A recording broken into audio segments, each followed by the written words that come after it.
Welcome to the last breakfast. Please enjoy the video. In this video, I will explain how to get Kraken in King Legacy. First, ensure your character is at a sufficiently high level, usually over 2,000, to stand a chance against this formidable sea beast.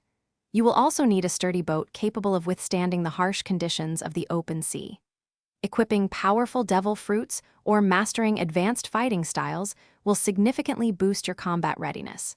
Prepare yourself for an epic nautical adventure. To make the Kraken appear, you must venture into the second or third sea, far from safe islands. Navigate through the deep ocean, keeping an eye out for changes in the weather. Dark, stormy skies and rough waters are strong indicators that the Kraken might soon emerge.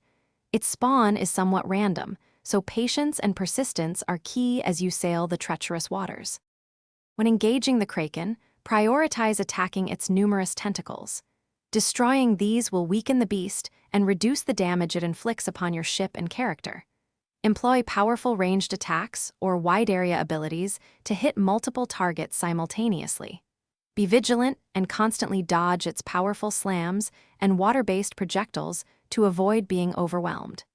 Teamwork with friends can make this battle much easier. Successfully defeating the Kraken grants you highly sought-after rewards, including Kraken tentacles and sea beast hearts. These rare materials are crucial for crafting some of the most powerful weapons and accessories available in the game. Take your hard-earned loot to the appropriate crafters to forge legendary gear, significantly boosting your character's strength and preparing you for even greater challenges ahead. Thanks for watching. If this was helpful, leave a like and consider subscribing. See you next time.